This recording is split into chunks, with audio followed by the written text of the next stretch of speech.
Assalamualaikum, salam Malaysia Madani. Kanta 744 mendahului berita. Kita mulakan dengan rangkuman berita utama hari ini dalam segmen esensi. PRU DUN ke-15 dan pilihan raya kecil Parlimen Kuala Terengganu, sejumlah 573 kertas penamaan calon diterima Suruhanjaya Pilihan Raya SPR. Daripada jumlah itu, hanya satu kertas penamaan calon ditolak melibatkan calon DUN Kota Lama Kelantan. Sebanyak 570 calon bertanding merebut 245 kerusi DUN pada 12 Ogos ini. Calon tertua yang bertanding berusia 80 tahun, manakala calon termuda berusia 23 tahun. 252 pasukan penguatkuasa kempen pilihan raya ditubuh bagi memantau semua aktiviti calon ketika berkempen.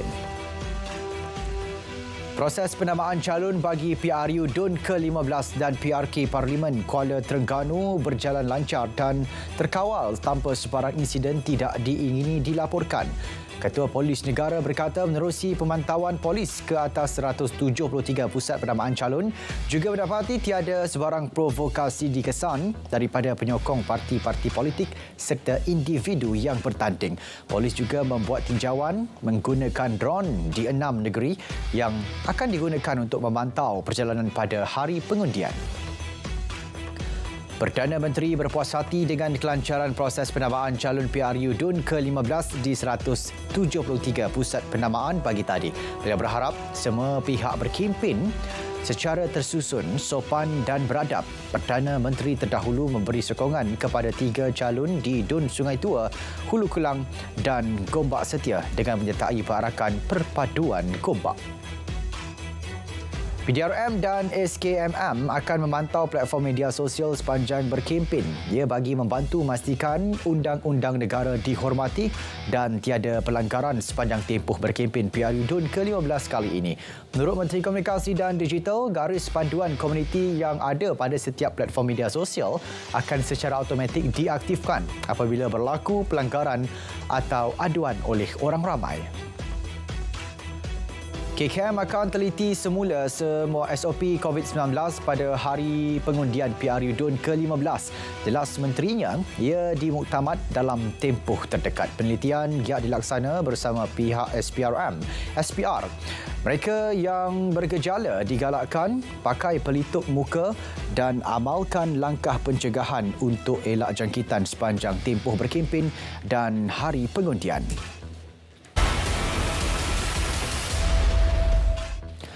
Di Selangor, Menteri Besar yang juga pengerusi Pakatan Harapan Negeri, Datuk Seri Amiruddin Syahari akan mempertahankan kerusi DUN Sungai Tua. Beliau ditentang calon PN Muhammad Hanif Jamaluddin dan calon bebas Suman Gopal. Pada PRU ke-14, Datuk Seri Amiruddin menang dengan majoriti 11,374 undi. Baik di Kedah, kesemua 36 kerusi dipertandingkan. Ia melibatkan 83 calon dari pelbagai parti politik. DUN Pedu antara yang menjadi tumpuan menyaksikan pertembungan 1 lawan 1. BN bertaruh pengerusi BN Kedah Datuk Seri Mazhar Khalid. Beliau yang juga bekas Menteri Besar dicabar oleh calon PN iaitu Muhammad Razi Mat Amin. Seramai 28,586 orang pemilih layak mengundi di DUN Pedu. Pengerusi DUN Jeneri juga menyaksikan pertembungan 1 lawan 1. Menteri Besar yang merupakan penyandang Datuk Seri Muhammad Sanusi Mat Nur mewakili Perikatan Nasional ditentang calon BN Datuk Muhammad Hizri Abu Qasim. Pada PRU ke-14, Datuk Seri Sanusi menang dengan majoriti 2,455 undi dalam saingan 3 penjuru. Menteri Besar Negeri Sembilan Datuk Seri Aminuddin Sheikh Harun yang bertanding di DUN Sikamat ditentang 3 calon lain masing-masing Ahmad Raihan Muhammad Hilal PN dan 2 calon bebas Bujang Abu dan Muhammad Hafiz Baharudin. Pada PRU ke-14, Datuk Seri Aminuddin menang dengan majoriti 3,413 undi. Setiausaha Agung DAP Anthony Loke akan bertanding di DUN Jenah Negeri Sembilan. Anthony yang merupakan penyandang kerusi itu bakal bertembung dengan Ketua Kampung Jenah Rosmadi Arif dari PN. Pada pilihan raya umum ke-14, Anthony menang di kerusi DUN Jenah dengan majoriti 1,155 undi dan menewaskan 2 pencabar lain.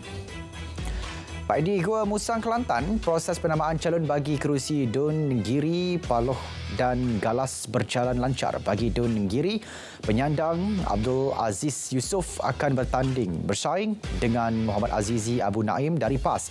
Manakala Muhammad Syahbudin Hashim BN ditentang Muhammad Tarmizi Abdul Rahman dari PAS di Dun Galas. Di Dun Paloh pula, Wakil PAS Datuk Syahari Mat Husin ditentang Amran Arifin dari PN. Pilihan raya kecil PRK Parlimen Kuala Terengganu bakal berdepan dengan persaingan sengit 1 lawan 1 apabila penyandangnya Datuk Ahmad Amzad Hashim dari PAS akan ditentang pencabar dari PKR. Datuk Ahmad Amzad berdepan dengan bekas Ahli Parlimen Indra Mahkota Pahang Azan Ismail. PRK Kuala Terengganu diadakan serentak dengan PRU Dun ke-15 selepas kemenangan kerusi itu pada PRU ke-15 dibatalkan mahkamah. Kerusi Dun Kijal di Terengganu yang disandang bekas Menteri Besar Datuk Seri Dr. Ahmad Said sejak 1990 dicabar Wakil PAS Datuk Razali Idris. Pengumuman dibuat Pegawai Pengurus Pilihan Raya N30 Kijal Hanum Isa Elias Ghazali.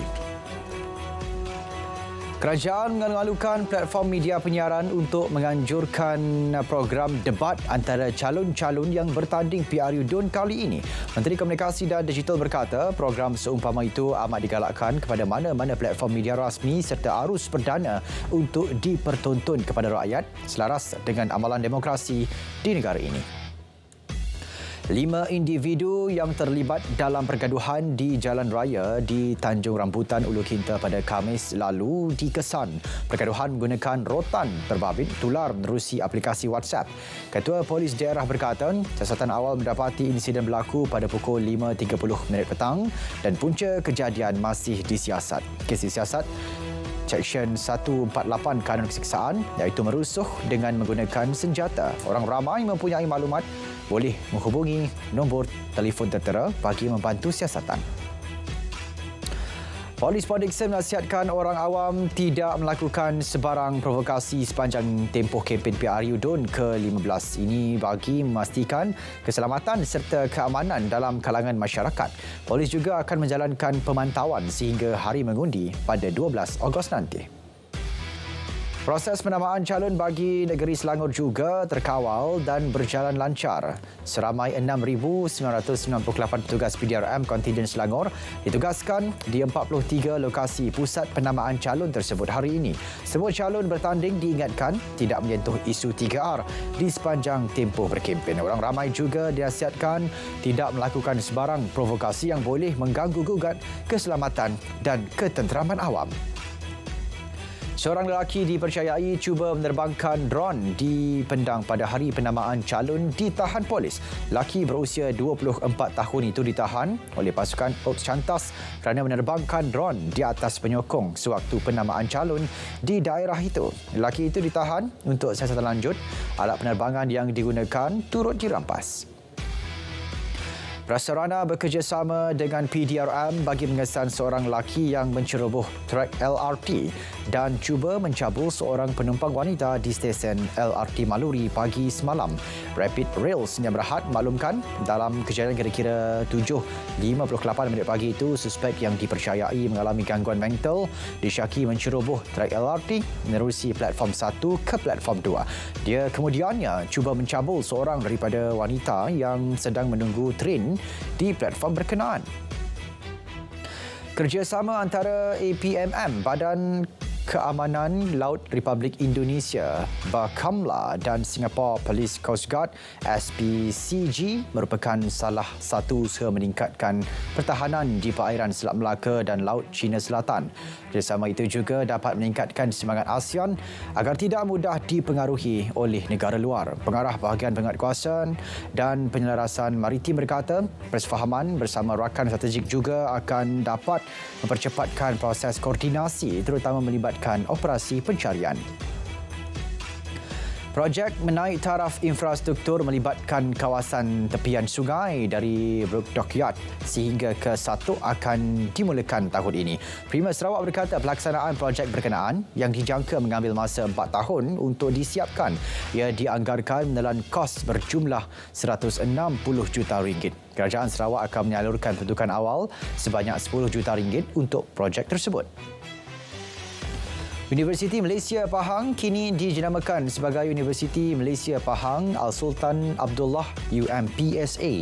Ini seiring kegemilangan yang dikecapi universiti itu sejak 21 tahun kewujudannya yang di-Pertuan Agong memperkenan penggunaan logo dan nama UMPSA berkuat kuasa 14 April. Keboleh pasaran graduan kini mencapai 98.67%, antara yang tertinggi di Malaysia. Selain menghuni kedudukan 201 hingga 250 universiti dunia.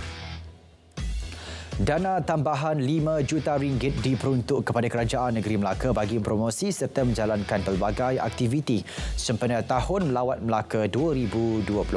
Ini termasuk menaik taraf bangunan bersejarah di sekitar Bandar Hilir dalam usaha menambah lagi perkhidmatan pelancongan. Sebelum ini Melaka menerima RM25 juta dari MOTAC bagi melaksana program pemeliharaan tapak warisan dunia yang diiktiraf UNESCO. Sementara itu, pakaian tradisional kebaya akan diangkat sebagai warisan tidak ketara untuk diiktiraf di bawah UNESCO. Ke arah usaha itu, pencalonan telah dibuat menerusi kategori Representative List of Intangible Cultural Heritage of Humanity bagi tahun ini. Malaysia antara 5 negara yang bagi mengiktiraf pakaian tradisional berkenaan selain Thailand, Indonesia, Brunei dan Singapura. Sektor pelancongan perlu meneroka peluang ditawarkan menerusi teknologi pengkomputeran awan demi meningkatkan mutu perkhidmatan. Pengaplikasian teknologi itu juga menyumbang kepada pengalaman pengguna yang lebih baik termasuk dari aspek tempahan, perkhidmatan tetamu serta pengumpulan maklumat perjalanan pelanggan. Pengarah serantau Google Cloud bagi Indonesia dan Malaysia yakin teknologi kecerdasan buatan juga dapat menyokong usaha pendigitalan pengusaha sektor pelancongan. Perbadanan Nasional Berhad pernah sasar potensi pembiayaan bernilai RM5 juta melalui penganjuran program Biz Franchise at Sarawak 2023. Program dilaksana dengan kerjasama Kementerian Belia, Sukan dan Pembangunan Usahawan Sarawak. Pengerusi Pernas memaklumkan Sarawak menjadi negeri kedua dalam siri jelajah 6 negeri. Program bagi perluas peluang keusahawanan serta meningkatkan pertumbuhan industri franchise. Secara keseluruhan, Pernas sasar potensi pembiayaan lebih RM26 juta sepanjang jelajah berkenaan. Penganjuran Hari Bertemu Pelanggan Perbadanan Labuan bersama agensi kerajaan di Labuan beri peluang untuk mempertingkatkan kualiti perkhidmatan kerajaan kepada rakyat. Ketua Pengarah Jabatan Wilayah Persekutuan berkata penganjurannya berketepatan untuk menjadi lebih dinamik dan berfokus dalam menilai impak perkhidmatan yang disampaikan. Ia selaras dengan pembangunan inovasi dan teknologi dalam rangka Hala 7 dasar serta pelaksanaan inisiatif-inisiatif baharu. Sekurang-kurangnya 4 anggota tentera Australia disyaki maut selepas helikopter terhempas di perairan berhampiran Pulau Hamilton, Queensland. Kejadian melibatkan helikopter MRH-90 Taipan yang sedang menjalani latihan ketenteraan Talisman Sabre. Menteri Pertahanan Richard Marles berkata, usaha mencari dan menyelamat digerakkan dan berharap menemui mangsa yang selamat. Latihan ketenteraan yang turut membabitkan Jepun, Perancis, Jerman dan Korea Selatan kini ditangguh sementara. Di bandar Dnipro, Ukraine, sekurang-kurangnya 9 cedera dan puluhan bangunan kediaman rosak teruk dibedil peluru berpandu Rusia. Ini kali ketiga bandar itu menjadi sasaran serangan. Bandar Datuk Bandarnya Boris Filatov berkata sebahagian besar sasaran adalah bangunan kediaman yang baru siap dibina dan untuk dijual. Sebahagiannya musnah menjadi runtuhan dan serpihan. Ironinya, tentera Kremlin mendakwa tidak pernah menyasarkan kawasan orang awam. 5 individu ditembak dalam insiden tembakan rambang di Rainier Beach, Seattle. Daripada jumlah itu, 2 cedera parah manakala 3 lagi dilaporkan stabil. Menurut Ketua Polis Seattle, serangan bermula di sebuah lot parkir kereta King Donuts. Sejumlah gelongsong peluru ditemukan di lokasi kejadian. Punca serangan masih dalam siasatan. Di China, lebih 800,000 terkesan akibat taufan Doksuri yang membadai wilayah Fujian, antara bencana terburuk yang melanda negara berkenaan sejak beberapa tahun. Bandar Fuzhou menggantung perkhidmatan metro, berikutan stesen kereta api bawah tanah mengalami banjir. Visual memaparkan petugas keselamatan menyelamat dan memindahkan mangsa dari kediaman mereka yang terkesan. Ribut trafika berkenaan turut menjejaskan wilayah pedalaman Anhui dan dijangka membadai utara Beijing esok.